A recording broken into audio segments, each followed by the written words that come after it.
Okay. Hi guys. So moving in. Let me see if I can get a better angle here. There we go. So moving in to halfway through the third 9 weeks. Good news is that it's looking like Metro is going to start phasing students back into the school. So maybe I'll actually get to see you guys again before you graduate. That would be very exciting for me. I miss you guys. I miss your faces. And I think this is definitely presented. It's this online thing has definitely presented its own series of concerns and struggles for many of us. So we're done with the presentation now. I'm going to have those. I'm going to be grading those this week, um, and putting your grades into ManageBack and getting those PPDs published and things like that. So all of that should be getting taken care of sometime relatively soon here. So that'll be done. And the last thing that we have to do for TOK is this TOK essay. So the TOK essay is a 1,500 word essay, which that's about 4 or 5 pages or so, something like that. And it's not really a research paper. It's more kind of like an argument that you can use sources for if you want to. Um, but you can also write about personal experiences and things like that. What's tricky about the TOK essay is that you have to pick from one of 6 prescribed titles. So they're going to give you 6 titles and you have to choose from them. So our first thing that we're going to do with this TOK essay is we're going to go through the titles and we're going to look at them, and I'm going to give you a brief rundown on them and which ones I think are good and which ones I might consider trying to steer you away from, if at all possible. And then you're going to this week you're going to have an assignment where you pick one and you kind of break it down and interpret it and kind of look um, at how you would begin to answer it. And over the next little while, we're going to start processing through these, breaking them down, writing our drafts and things like that, so that way we can get this knocked out. I would like to be done with the TOK essays in total. Hopefully, I'm thinking like the third week of February, and then that way you can just use the rest of your TOK time in to work on in February to work on your extended essays. So that's kind of what I'm hoping for right now. And again, hopefully I see you in person before then, and so it doesn't really matter. So let's break down these 6 titles here real quick. So question number one, or I should say prescribed title number one. Let me zoom in over here just a little bit. So accepting knowledge claims always involves an element of trust. Discuss this claim with reference to 2 areas of knowledge. So I think this one is pretty straightforward here, and I think that the core of what they're getting to, is what we talked about very early on in TOK, is that kind of like a degree of certainty that absolute knowledge is almost impossible because nobody has the capacity to kind of go figure out all these things just on their own. So there becomes this certain element of trust that goes along with things where, like, we have to trust experts, we have to trust that what we're reading is true, so on and then so forth, that because we can't go out and prove everything ourselves, right? And so I think that you could do this. I think that the easiest areas to kind of deal with this would be more of like the hard knowledge areas. So like the sciences, math, and then even history. I think is pretty ripe here. I think it would be harder to do. No, I think, well, I don't know. You could do religion here as well. I think that religion, you're going to have to. You might get into the weeds trying to distinguish between trust and faith, and that might be a little complicated there. And then the arts are so subjective that this would be very hard to do with the arts, I think. But I think this is actually a very good title that most of you could probably do with success. All right, title two: within areas of knowledge, how can we differentiate between change and progress? Between change and progress, and I think this one is almost the opposite of this one. So this one I think is very suitable for kind of those hard knowledge areas. This one I think is rife for like religion and then art, right? And trying to distinguish. So you remember whenever we watched that documentary on the modern art scene and the valuation there, right? And so how can you differentiate between just changes in the art world and in artistic valuation versus progress in the arts, and and making art better, right? Same thing with something like, you could get into this with music. You could definitely get into it with like religion. Um, I think it becomes very hard to do something like history with this. And science, I think this is tricky. I think this is a really tricky title in general, just simply because of these two terms here, change and progress, and kind of they're not very well defined. And so you would have to spend a lot of time trying to like lay out your own terms here and kind of trying to define what the difference between change and progress is. And I think this one is very easy to end up in the weeds and then not actually answering this question, right? I think that that this could you could easily end up trying to do this title and writing 1,500 words and never actually getting around to differentiating between change and progress, much less within two areas of knowledge. So I would encourage you to really think hard about whether or not this is a title that you would want to do. I think there are better titles in this group of six than this particular one. Um, so, number three, labels are a necessity in the organization of knowledge, but they also constrain our understanding. Discuss this statement with reference to at least two areas of knowledge. I think this one is super easy to do from a lot of different ways. So, like, if you talk about, if you talked about, like, religion, and the idea of like, a god, right? And so, like, what makes something a god? And so we put these labels on, like, godhood, but then, if you took that same thing and said, you could then look at, I think it was H.G. Wells that said any significantly advanced technology is indistinguishable from magic. So I think that you could have a lot of fun kind of with how you look at the ideas of labels and terminology. How do you define what is or is not art? How do you define what is or is not music? It's very easy to say, oh, this is a piece of art, whenever you take a urinal off of a wall, or it's very easy to say that's not art because that doesn't prescribe to what my label of art is, and so I think there's a lot that you could get into here, and I think this is really interesting from the perspective of if you wanted to get into some kind of personal knowledge, right?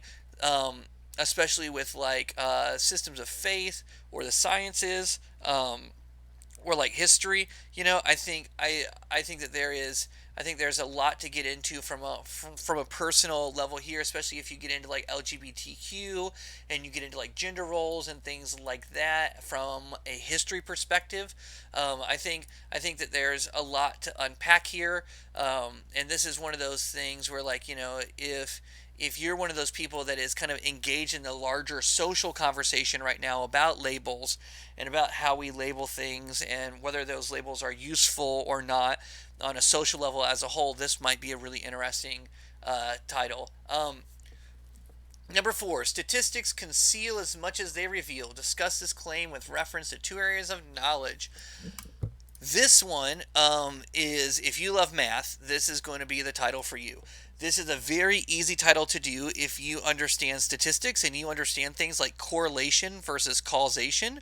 If you understand correlative effects and Pearson R's and things like that, if you understand the way that they do studies, the way that they look at politics, things like that, you could definitely do this title very, very easily, especially whenever you get into things like the anti-vax movement and the approaches to science, or you could get into areas as far as statistics, as far as like man, just like so much, especially from like a history perspective, and then looking at like census data, or looking at like history and looking at like electoral college votes versus popular votes. There's just a lot that you could do with this title, depending on your comfort with the math side of statistics and your mastery of the ideas implicit in statistical understanding. If you are not comfortable with statistics, if you're not comfortable with how research is done and how studies are done, things like that, then this is not the title for you. Because in order to talk about this effectively, you're going to have to be able to talk about specific statistical tools and how those tools could possibly be misused, or how our limited look at any specific thing in a larger system gives us a more limited example, right? And so, yeah, I think this one, if you're comfortable with it, is a very easy title, but if you're not, it's an impossible title. Um, Areas of knowledge are most useful in combination with each other. Discuss this claim with reference to two areas of knowledge. If you're looking for the default title this year, if you're looking for the one that is probably the easiest one to answer for every student out there, it is going to be number 5 this year. Um, if you look at like the sciences and math, right? That's a very easy combination, right? You look at the human sciences and like psychology and sociology and like history, right? Those two fit together so well. You could look at religion and then art and how art has always been a part of like religious experience, right? This title is so easy to do that that it almost makes it it almost makes it the default title. I will say that the one challenge with this is that this is going to be the title this year that every student is going to be answering. Like, they'll probably get 3 times more of this title than any other title. And so what that means is that if I'm a grader and my job is to grade TOK essays and I'm grading 200 essays a day, out of those 200 essays, if 70 of them are on Title 5, I'm going to intrinsically be comparing you to the other Title V essays, right? And so you are going to have to do a pretty good job of writing this essay pretty conclusively with some like specificity and really talking about how they become more useful. This is the trick. They become more how areas of knowledge are the most useful in combination with each other. Not how they're better or they are improved, but the use that we get out of them. So like the use that we get out of art as part of a religious function rather than art as on its own, or the use that we get out of the human sciences through like understanding history rather than just the human sciences on their own. So I think that you've really got to focus on this idea here to be really successful with this. And then number 6, I'm going to tell you right now, no, I don't think any of you should do number 6. Avoiding bias seems a commendable goal, but fails to recognize the positive role that bias plays in the pursuit of knowledge. And the reason why this is really hard is that you've got to make a case. You have to present an argument that bias is helpful, that being biased for or against something can be useful in the pursuit of knowledge, and then reference that to 2 different areas of knowledge. And I think that's a very tall order to do in 1,500 words or less, because that 1,500 word limit is the high end. That's the most that you can write for this. So I just think that that's a very hard title to do. It's very hard to do well, to make a good persuasive argument that bias is actually useful, or that it can have a positive role, because what you're going to have to do is you're going to have to make a case that there are times that bias helps more than it hurts. And I think that's a really hard thing to do, because you're going to have to acknowledge the ways that bias can implicitly harm the pursuit of knowledge, and then talk about the ways that it could be potentially more helpful. And I just think it's very hard. I just think it's very hard.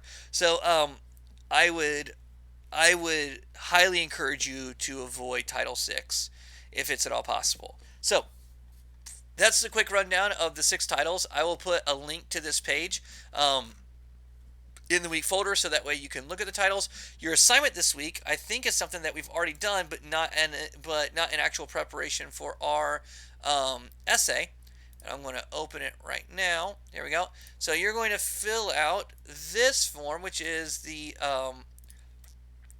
select and interpret the prescribed title form. And so basically, it's real simple. You're just going to follow it through step by step. The title which you pick, you're going to write it out exactly, and then the command term. And your command term is what you're supposed to do here, right? So whether it's evaluate or it's discuss, because one of the things that students fall into the trap of is they often don't do what it tells you to do. So like, for instance, this one is answer this question. All right, this one is discuss this claim, right? So accepting or rejecting the claim, or just exploring it. This one is answering this like question. This is discussing the statement. So what is the command term here, and then what does that mean for this title? What are you supposed to do based on what the like command term is, and then the key concepts that you're going to have to like understand and like work with. All right. um, and then you're going to rephrase the title in your own words. So using your own language and making it as clear as possible, how would you restate the title? And then tell me which of the areas of knowledge you're going to be looking at, and then maybe which of the ways of knowing you're going to be thinking about, and then which of the TOK units. This is where I just want you to kind of brainstorm some like examples that you're going to think about including. All right, and this is just step one. This week I just kind of want you to be thinking about how you're going to approach writing this essay. We're going to start the actual writing process next week. This week is really just looking at the titles and kind of exploring which of these titles is going to be the most fitting for like you, and then how you're going to kind of just go about answering it. All right, and that's kind of all that I want you to do this week. I do want to talk about something real quick before I let you go. I've had a couple people ask me some questions about graduation and about senior stuff, and I'll be honest with you, I have no idea about any of those things right now. I have no idea what our graduation in person looks like. I have no idea what our plans are for that. I have no idea about senior week or any of that kind of stuff. I don't know. I don't know about prom. I don't know about any of it. Nobody's talked to me about any of those things. We haven't had a lot of those kind of meetings, because I'll be honest with you, most of us this year have just been focused on trying to keep school going, and honestly just trying to get you guys to do stuff. As not Well, as sometimes underwhelming as your guys' submission rate and involvement has been, it has still been better than Antioch High School as a whole. The school is just struggling getting students to do things, period. So all that kind of other ancillary stuff has kind of fallen to the backseat, because we're just worried about getting kids graduated, getting kids to show up to class, getting kids to turn work in, just getting kids to pass. I think that maybe if we do get into school sometime, maybe this month, that then they will start to work on those things. I do know that last year we did plan to have different colored robes for the successful DP candidates. And what it means to be a successful DP candidate is that you have to have submitted everything for the DP program.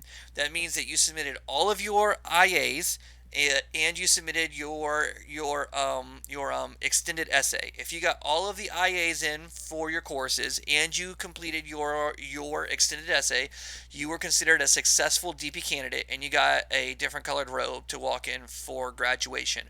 We also have stoles slash cords for the different graduating classes. I had some for CP last year. I think there are some for DP as well that Miss Mannings has, that are also part of the graduation regalia. But again, as of right now, we haven't even talked about senior robes ordering or anything like that yet. So I'm not 100% certain on what any of that looks like. I will bring it up in our IB meeting that I have this week, and then I will get back to you guys and I will let you know then. So anyways, that's all I got for this week. Stay safe, stay happy. All right, get your work turned in. You're so close to being done. You're so close to graduating. Stick it out. You will be done soon, and then you will be able to say that you lived through the worst pandemic in 100 years and graduated high school at the same time, which is pretty remarkable. All right, that's all I got. Deuces, guys.